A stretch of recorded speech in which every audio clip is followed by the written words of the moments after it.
You're watching Origami Cybertruck.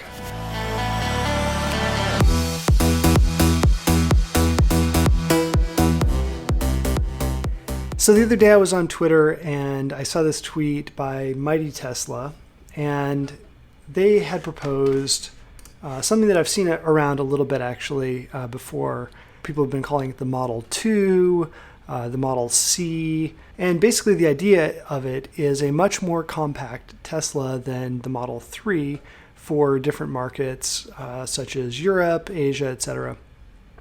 But then also people talking about Robotaxi single, maybe two-person sort of commuting and share opportunities. And it got me thinking about the possibility of that a little bit, and I wanted to kind of explore that a little bit. One of the problems with creating a much smaller and therefore cheaper car has to do with battery supply and just where we are right now in the cost decline curve of battery electric vehicles and battery cells. You know, Elon on previous interviews or some other format, I don't remember exactly when, he said, you know, something to the effect of, we're not making a $25,000 car because we, you know, don't want to or something like that. We just don't know how to make something that cheap yet. Because, you know, we're following this kind of predictable cost decline curve as the amount of lithium batteries per year produced increases, the cost of them decreases sort of commensurately in some way. In some respect, we're always going to be waiting for that next cheaper Tesla or battery electric vehicle as we slide down that cost curve. So that's kind of nothing new. You know, that's why the Model 3 came out after the Model S and the X, and why those came out after the Roadster. So that's pretty obvious, you know.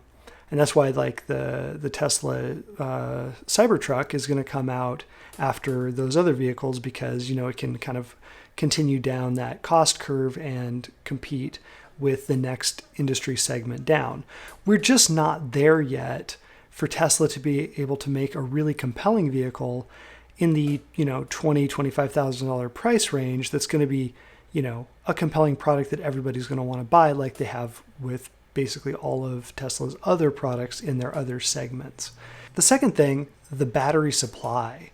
I mean, right now, from a pure economic standpoint, you know, Tesla's fighting to bring a new technology into all of the segments of the market. And until they can get that volume of batteries up there high enough, it just doesn't make as much sense to build a $20,000 car with some amount of batteries when you can build a $40,000 car with, you know, 1.5 times that number of batteries, or whatever the ratio would end up being. Because there's a lot of other costs that are essentially fixed, like, you know, a motor is going to kind of cost more or less what an electric motor is going to cost, a windshield, the same thing, etc. So that's another factor. But I think one of the other factors that we really kind of need to think about a little bit is the product market fit.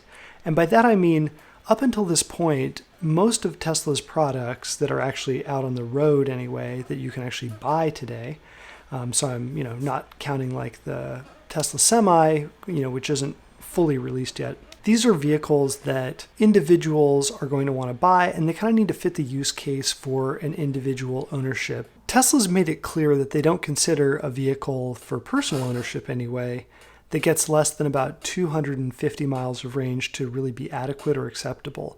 And they're probably right about that. I mean, the appeal of like a first generation Nissan Leaf with a sub 100 mile effective range is going to be pretty limited to, you know, someone who never leaves their town and, you know, maybe uses it as a second car for only commuting a very specific thing, because there is that range anxiety question that still does exist, especially with slower charging vehicles. But we're not talking about personal ownership, and we're now talking about something more like a robotaxi. Some of those range anxiety questions are simply not a concern anymore.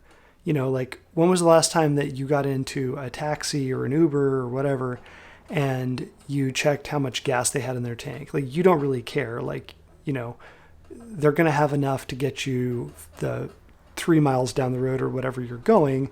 It's not really a problem. I think the same sort of logic is going to apply to the robotaxi. And I think that you have this sort of convergence where you've got the two-seater Robotaxi car. Maybe it's got a fairly small battery, so you can pump out a lot of these without using up a ton of batteries. You'll have these big volume effects of making a lot of these things, but the most expensive and the most constrained portion of the production of it, the batteries, still to this day, is going to be lessened. Like, you don't need a 300-mile range Robotaxi if you have ubiquitous and super fast charging available for those devices. Maybe you're down to 20% range of a 150-mile total range vehicle, but what do you care? After your ride's over, you're going to get out and it can go and find the next supercharger down the road and autonomously pull up, plug itself in, charge up for 5-10 minutes, and be out making more money and picking up the next passenger. So it really doesn't matter. So for that reason, I think that this convergence of the Model 2 is really going to happen sort of in parallel with the battery capacity raising up. That's like kind of not a super original observation, I realize. But I also think that the other enabling factor really is going to be the Robotaxi network for that. I think that those are going to come in parallel, and that's when you're going to see a super inexpensive, fleet-designed, fleet-first Tesla Robotaxi autonomous vehicle coming out, whenever that does come out. Shifting it up a little bit, I just want to also kind of talk a little bit about the full self-driving computer from Tesla and how that kind of relates to the strategy. So other observers of Tesla are not going to be surprised that one of the big design constraints when they were making the full self-driving computer, or the FSD computer, hardware 3.0, was that they needed it to be incredibly power efficient. According to Tesla at their Autonomy Investor Day, the full self-driving computer uses only about 72 watts of power. Now, a Model 3 long range has approximately a 75 kilowatt hour battery, meaning that you can run, if you were only running the full self-driving computer, you could run it for like 1,000 hours on a full charge. So yeah, I know Tesla likes to be, efficient, and obviously, they add up efficiency on efficiency, and that's how they kind of dominate the range and the quality in the EV space that they do. But I think that in particular, this is a really important factor, because if you start to use a lower kilowatt hour rated battery in your vehicle, that overhead is going to cost you, of the self-driving computer, is going to cost you the same in terms of energy if you're driving a semi or a tiny, Tesla 2-seat or 1-seat Robotaxi. It doesn't matter. So you really want that to be like as efficient as possible. And the smaller of the vehicle and the more efficient overall of the vehicle, the more important that it is that the computer is super efficient.